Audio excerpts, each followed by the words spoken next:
I'd like to start with visas and the proposal by some of your EU colleagues to ban tourist visas for Russian citizens. What's your position on that? Should the EU place further limits on Russians or introduce a blanket ban?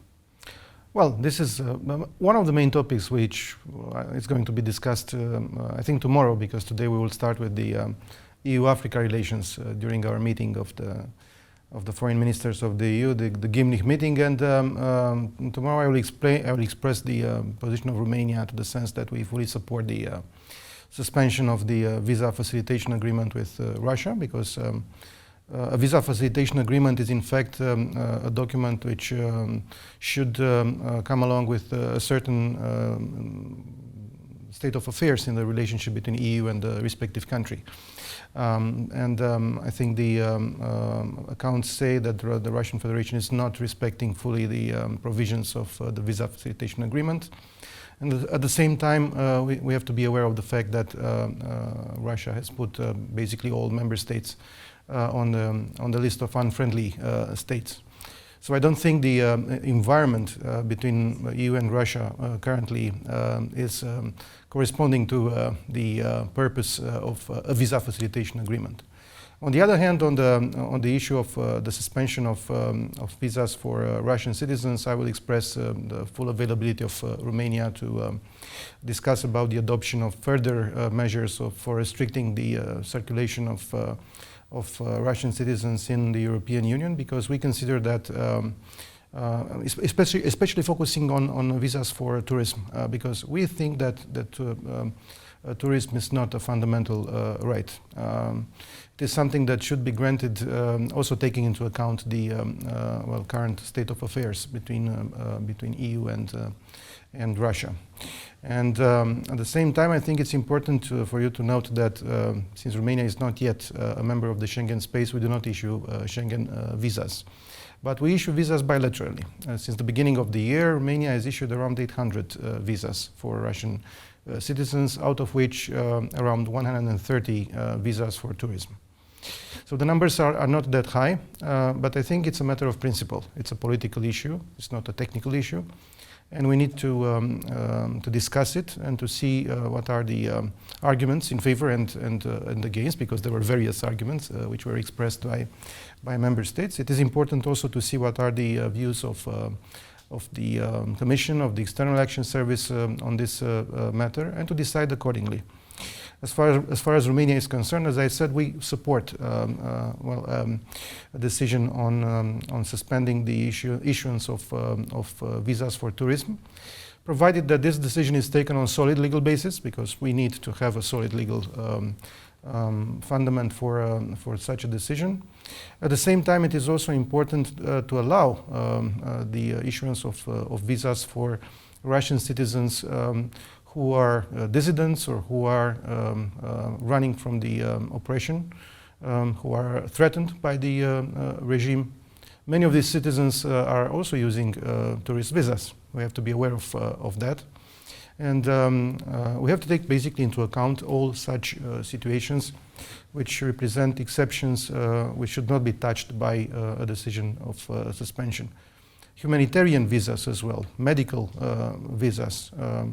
There are also other situations that might be taken and should be taken into account when we take such decisions. So a blanket ban on tourists, but exceptions for humanitarian cases and dissidents. I think this is the, as far as Romania is concerned, I think this is the right approach. In order, on one hand, to give a very clear political signal, because indeed, quite a large percentage of the Russian society is supporting President Putin's war of aggression against Ukraine. On the other hand, we have to keep the door open for those who need to be exposed to European values on one hand, and on the other hand, to protect those who are, in a way or another, opposing the regime in Russia. On energy and the energy crisis, everybody's expecting this winter to be very difficult. Romania is an energy exporter. What capacity does Romania have to boost production in electricity and possibly boost exports to help its partners next door? Well, I'm afraid Romania is not yet an export country. We are working on that because we are working on starting the exploitation of our hydrocarbon resources in the Black Sea continental shelf at the level of 2025-2026 year. And since then, well, perhaps we will also help, we will be able, we want to be able to also help other partners in coping with the energy crisis. It is true, on the other hand, that Romania is one of the less dependent countries in terms of energy imports from other sources, including from Russia. And we work together with our partners in order to improve the capacity of the European Union to be less dependent on Russia. We will not discuss this matter explicitly during this meeting of the foreign ministers, because this is a matter for the meeting of the energy ministers, which will be convened on the 9th of September, if I remember correctly. And but this is an important, very important matter, because what is really relevant if we discuss about the relations between EU and Russia, and this is the main topic on the agenda of the informal foreign ministers meeting of today and tomorrow. If we speak about the EU-Russia relations, I think the most important issue is to be and to act in order to become less dependent, to become independent of any kind of influence from Russia. Our resilience is in fact at stake. And do you see Romania doing more to attract foreign investments, to exploit these offshore gas reserves in the Black Sea, for example, maybe having some sort of tax incentives or a cutting red tape to attract foreign investment to exploit these resources? Well, I think you should interview my colleague, the Minister of Energy, who will no doubt come to Prague and will give you more details about our plans. But we do have a plan on this issue, and we are trying to move in such a manner as to increase our energy independence. We also want to develop our production of nuclear power, and we have a plan on this as well, to develop two new reactors at our nuclear power plant in Romania. We have also embarked upon a very ambitious plan to become a hub for the development and production of small modular reactors, parts at the level of 2028, 2029. And we hope that in Romania, at that time frame, we will have the first power plant using this new American technology of small modular reactors. On grain and corn exports from Ukraine, a lot of it's going through Romania, of course. What can Romania do to increase the volume that's being shipped through the Black Sea port of Constanta and barges via the Danube as well? I think we have done a lot to increase our capacities. We still have to do more. One has to say that last year there was basically no shipments of Ukrainian grain through Romania, because Ukraine was using its own ports and the Black Sea routes to the Black Sea Straits, and from that to third country destinations. But since the beginning of the war, we have improved our capacity to facilitate the transit of these shipments, and as of 17th of August, for instance, more than 3.4 billion tons of million tons of Ukrainian grain have been shipped through Romania, which is more than a half of the total of the Ukrainian grain exports during this period. And we continue with this. We have acted in order to facilitate the transit. It's not just about the Constanța port, but also about the Galați port on the Danube. We have modernized a wide gauge railway connection from the border with Ukraine to the Galați port itself, in order to be able to bring Ukrainian grain directly. You know that there is this issue of difference of gauge between the Soviet the gauge of the track. The gauge of Of the rail, and well, we have improved our transit capacities, but of course we need to do more. We count on the functioning of this deal, which was reached at the end of July, with the help of the United Nations and Turkey. But again, we have to use, I think, all routes available, and Romania is the closest country and provides for the closest routes for the export of Ukrainian grain. It's very important to facilitate this transit in order to cope with the possible food crisis in countries like Africa or Middle East. On Moldova, the EU promised some military aid for neighboring Moldova back in May.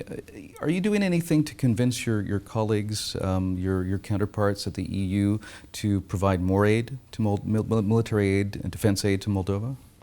Well, I think Moldova needs a lot of help on multiple dimensions, because Moldova is perhaps the most affected neighboring country to Ukraine as far as the conflict, the impact of the conflict in Ukraine is concerned. And from that perspective, there is an energy crisis which has to be addressed, and we have to help the colleagues in the Republic of Moldova to cope with the issue of supply of energy sources. There is an economic crisis which is prompted by the conflict itself. The cost of social measures and the loss of certain markets like Belarus, Russia, Ukraine itself had some consequences. There are also effects regarding the effort of the Moldovan authorities to take care of the refugees. They have the largest number of refugees from Ukraine per capita among the neighboring countries of Ukraine. And Romania was there to help. We have provided humanitarian help to ease the effort of the authorities to take care of the refugees in Moldova itself. We have created a green lane from the Ukrainian-Moldovan border to take directly refugees from that point to the Romanian Republic of Moldova border. So in order not to stay in Moldova, but to bring them to Romania. By the way, Romania has already taken care of more than 2.1 million Ukrainian citizens who crossed our border as refugees since the beginning of the war. So this is a huge effort that we have I think we have managed quite decently. And we have provided financial assistance. I think it's very important for all EU member states to provide direct financial assistance to the Republic of Moldova, and they need grants in order to cope with the economic situation. And one important instrument that we have created together with Germany and France was the Moldova Support Platform. The Moldova Support Platform is an instrument created at the beginning of April in Berlin. The launching conference took place in Berlin, and the purpose was to attract financial assistance. In Berlin, we managed to collect around 660 million euros for the Republic of Moldova. And then we had another conference, a second one, a follow-up conference in Bucharest on the 15th of July. And we were able to collect another 615 million euros, out of which 432 million euros grants, so direct assistance, which is very much needed again for the for supporting the economy of the Republic of Moldova. At the same time, we have used this platform also as a tool to support reforms in Moldova. Because now Moldova is a candidate for accession to the European Union. This is an objective that we have supported a lot, and we are very glad that Moldova succeeded to get this status of candidate country to the European Union. But being a candidate status, that means that you have to perform a lot of reforms. The reforms regarding the public administration, the justice system, the fight against corruption. There are benchmarks which were included in the opinion of the Commission of the 17th of June, which recommended the the decision for granting candidate status, and those benchmarks need to be followed. So we need to help the Republic of Moldova to perform this set of very difficult reforms. The platform is providing a number of working groups on very important aspects which are connected to this reform effort. During the conference in Bucharest, we have created a 6 working group dealing with the reform of public administration and the management of public finances, which are included. These are 2 benchmarks included in the 17th of June opinion of the European Commission. So, a multidimensional effort to support Moldova. This includes also the defense capacities of the Republic of Moldova. There is already a decision taken to provide 40 million euros from the European Peace Facility to the Republic of Moldova for improving its defense capacities. The NATO summit in Madrid also decided to provide assistance, to provide a package of support for the defense capacities of the Republic of Moldova. We have supported that. So we are part of all this effort of the EU and NATO in terms of improving the capacities of the Republic of Moldova.